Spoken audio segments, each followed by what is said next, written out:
Welcome back. Kind of a tough week for the both of us. Let's get right into it. Very disappointing, to say the least. I think we could start off with the Saturday, bright and early, 7:30 in the USNA. Yep. We got to see Manchester City, our beloved Manchester City, Trevin, face Tottenham. And it was a shit show. Nothing like the first performance of Wolves. And yes, it's not the same as Wolves. It's not the same team. Tottenham, new competition, better competition. It's a more elevated team. Very much so. Very much so. Thomas Frank, he's, like I said in the last video, he's gotten some on over us, even with Brentford. Much better team with Tottenham, who for some reason, I think they have like 6 wins in the last 10 against us. Pep's 12. Kryptonite. They're one of the most impressive teams against City every time. You know, the only manager to beat Pep Guardiola, or the only team, Spurs are the team that has beat him the most in the Premier League. I mean, it's just right up there. I think Liverpool and Tottenham are those two. Them two. They're so good. I don't know why. It's just every time they play against City, they have a great shot. For some reason, Tottenham. I mean, the reason we lost this game. I mean, from the get-go, Tottenham's press was relentless. It was all over us. Pep Guardiola, you have to adjust. You have to realize right now that the guys we have, especially with Aït-Nouri getting injured, man. I mean, that's crucial for our build-up, for our control. Like having that guy go out immediately. Then we have to put in Ake. Ake, good player, but not anywhere near the level of Aït-Nouri in that regard. You know what he was even a couple years ago. Yeah, defensively, he's not really the same Ake. Injuries and whatnot, but they were pressing us like crazy, and we couldn't really do anything about it. We made some mistakes from the press, from just simple errors. Tottenham capitalized. That's what they do. Trafford messes it up a little bit, gives the ball away, they score. I mean, Paulinho has a goal too. There's different little mistakes that we made throughout the game that were why we lost. They added up, and eventually Tottenham broke through, and they got that goal. I mean, it was. You didn't want to say that it was coming because it was a kind of evenly matched game. You could see Tottenham absolutely relentless with the press. They had a couple of chances immediately from bad passes and bad touches from City. Simple mistakes that added up, and they eventually got that goal. And it was just you kind of felt like it was coming after the last few minutes that led up to that. I think they scored 2, right? And they scored the second one right before the end of the half. Immediate. Just based off of our mistakes. First half and second half for us, I mean, it was just mischance after mischance. We had a lot of opportunities to score, but we just couldn't finish. We couldn't finish. We couldn't put the ball in the back of the net. That was the story. It was Tottenham capitalizing on our mistakes, pressing us relentlessly, and us not adjusting to that, not being able to get out of that press really, and us not being able to finish. That's what it was. Tottenham deserved the 2-0 win at the Etihad. So we go on and face Brighton. There needs to be a big adjustment. We need to, gotta see some changes. We need to get this shit together.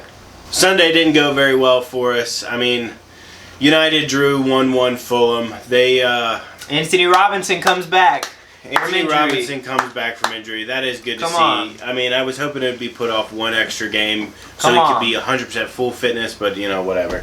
But we love to see it. Draw 1-1. And honestly, my immediate reaction out of that is, why is Kobbie Mainoo not had any Premier League minutes yet? Why is Ugarte getting minutes ahead of him? Why are we being told that some of these things are, improvements and that we're going to see the dividends? But you can't have 27 points out of your first 28 Premier League games. That can't happen. I kind of figured that this is a fresh slate, that it's this is a new season, it's a new Amarin, that we're going to be able to see the system fully in place and all the tactics, and it's looked much better. I can't deny that. It has looked much better, but we still have yet to score a goal from open play. That goal that we scored was an own goal. It was an offline header and it was an own goal. We got bailed out on that. But also, Fulham, coming out of the gates talking like they won the game 3-0 or something. United created a lot of opportunities. Cunha and Mbeumo could have finished at least 1 goal each in that first half. It could have been 2 or 3-0. But also, we didn't do much to capitalize. Our finishing, just like City, terrible. Can't do anything to finish. You can't buy a goal. And that's what we've tried. We spent $200 million and we can't buy a fucking goal. Like, it's quite literal. We can't buy a goal. If I'm not mistaken, it was the Capitan, who's the reason Manu's on the bench, stepped up to take a pen now. I mean, Bruno steps up to take a pen, and you think, all right, it's Bruno. It's going in. Bruno! But, 0-0 at this point. But it was a decisive moment, because if you go in and you score that, and then you take that momentum into the end of the first half, and then you take it and you keep it going, and you actually try and go for that second goal, it would have been a different game. But Bruno misses, skies it. Sky high. Absolutely, like it may have busted our window out here, like in the US&A. So it was a tough one for us. Sky's not falling just yet. We'll see what happens against Grimsby. And it's crazy that I'm saying that right against now. Grimsby. But like I think one of the key things with Amarin is like he has a lot of the fans on his side. He has the board on his side for now.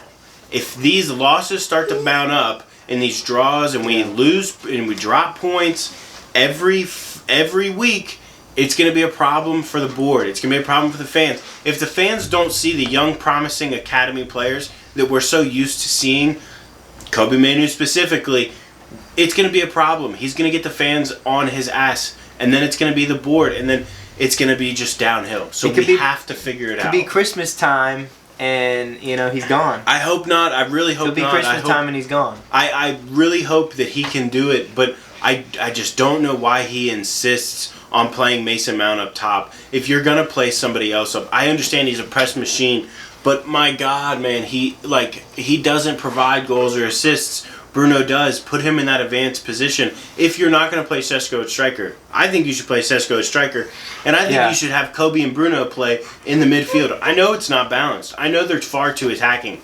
Against Fulham, I don't really care. We're not in the Champions League. This isn't something that we have to sit back and wait on other teams. We're Manchester United. We can get after people. We can get after anybody in this league. And I don't care if we finish 15th or 1st. We are Manchester United, and we need to be competitive now. That's it. Premier League, week 2, disappointment for both of us. It's not looking good in Manchester right now. Hopefully, we see some turnaround. We got Brighton coming up. FA Cup for FA United. Cup as well. Yeah, we have FA Cup coming up first, so that's going to be something. Hopefully, we'll let you know what happens with that. Hopefully, we can get through. Yeah.